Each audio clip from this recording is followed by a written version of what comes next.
Halo teman-teman, seperti biasa kita langsung saja sesuai dengan judul, yaitu bagaimana cara menginput pembelian fixed asset baru yang dilakukan secara nyicil atau leasing gitu ya. Di sini saya asumsikan untuk harga asetnya adalah 100 juta.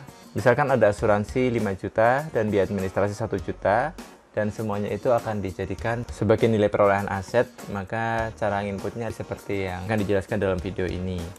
Pertama, kita ke buku besar, lalu ke daftar akun. Kita buat akun dengan nama transaksi aktiva tetap ya, dan di sini saya sudah buat. Jadi kalau kalian belum ada silahkan buat. Tipenya adalah aktiva lancar lainnya, terus namanya transaksi aktiva tetap. Lalu kita okekan. Terus kita ke persediaan. Di persediaan di barang dan jasa, kita buat juga barang namanya adalah transaksi aktiva tetap. Jadi kita buat barang ini tipenya harus non persediaan ya. Lalu di akun-akun ini kita alokasikan semua GL account-nya ke akun transaksi aktiva tetap yang tadi sudah kita buat di buku besar. Kecuali yang paling bawah ini dibiarkan saja apa adanya. Lalu di oke. Setelah itu untuk mencatat pembelian aktiva tetapnya sesuai asumsi harga yang tadi, itu kita ke pembelian, lalu kita input faktor pembelian. Nah, kita tulis misalkan kita belinya aset itu ke mana gitu ya. Sebagai contoh, Muncul Jaya Motor. Kalau ada PPN-nya bisa dimasukkan di sini untuk PPN vendornya ya. Setelah itu kita masukkan nomor faktur pembelian aset tersebut. Misalkan nomornya seperti ini. Lalu kita pilih nama barang yang akan kita beli, yaitu transaksi aktiva tetap.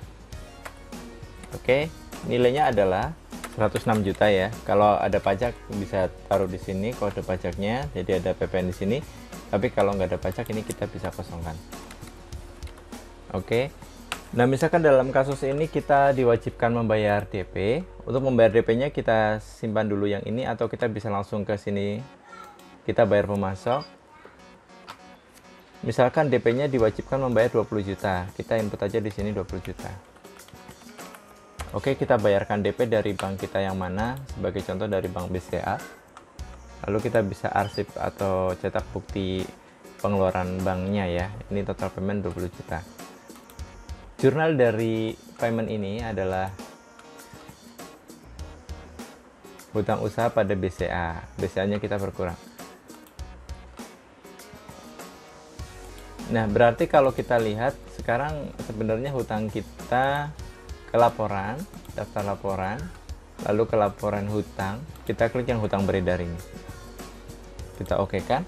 Kita punya hutang ke Muncul Jaya Motor sebesar 86 juta. Dan ini adalah nilai kendaraannya. Lalu ini adalah sisa hutang kita. Misalkan ini yang 86 juta akan dicicil sebanyak 86 bulan atau 86 kali. Maka cara menginput cicilannya nanti adalah melalui pembelian. Lalu kita ke pembayaran pembelian.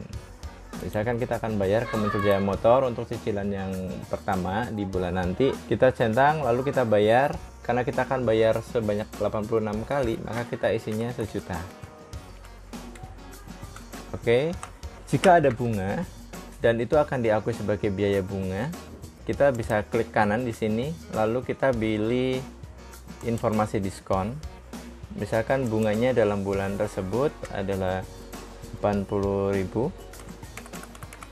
Karena ini adalah mengurangi bank kita, maka kita kasih nilai minus dan akun diskonnya adalah masuk ke beban bunga. Ini aja ya, beban bunga pinjaman lainnya sebagai contoh. Lalu kita okekan. Lalu kita bisa cetak. Nah, di sini payment amount-nya ada, jadi nambah ya. Yang terbayar bukan 1 juta tapi 1.080.000. Nah, kalau kita lihat jurnal dari pembayaran yang ada bunganya ini, kita bisa klik di sini show jurnal. Hutang usaha kita 1 juta, ada biaya bunganya 80 sama BCA kita berkurang sebanyak 1.080.000. Langkah selanjutnya adalah kita mengakuisisi fixed asset tersebut ke daftar fixed asset agar setiap bulan nanti disusutkan secara otomatis saat kita melakukan period end. Caranya kita ke aset tetap, lalu ke aktiva tetap baru. Nah, di sini tipe aktiva tetapnya adalah misalkan kendaraan dan nama asetnya misalkan Toyota Avanza ya, sebagai contoh saja. Umur estimasinya kita bikin 4 tahun, metode penyusutan kita pilih garis lurus, lalu akun aktifannya adalah kendaraan, beban penyusutannya adalah penyusutan kendaraan, lalu akumulasi penyusutannya adalah akumulasi penyusutan kendaraan, dan bebannya adalah beban penyusutan kendaraan. Lalu kita ke pengeluaran. Di sini pengeluaran adalah kita isi dengan akun transaksi aktiva tetap, senilai total fakturnya ya, bukan nilai cicilan. Jadi tadi harganya adalah 106 juta, maka kita harus inputnya 106 juta. Nah, seperti ini, kita tinggal simpan saja. Sampai sini sudah selesai proses pencatatan aktiva tetapnya, dan Toyota Avanza yang barusan kita masukkan sudah ada di listnya. Yang ini nilainya 106 juta ya. Cukup sekian video cara input pembelian fixed asset baru yang dibeli dengan cara cicilan. Jangan lupa subscribe untuk mendapatkan notifikasi jika ada video-video baru lainnya yang bermanfaat untuk Anda sebagai pengguna Accurate. Terima kasih, selamat bekerja kembali.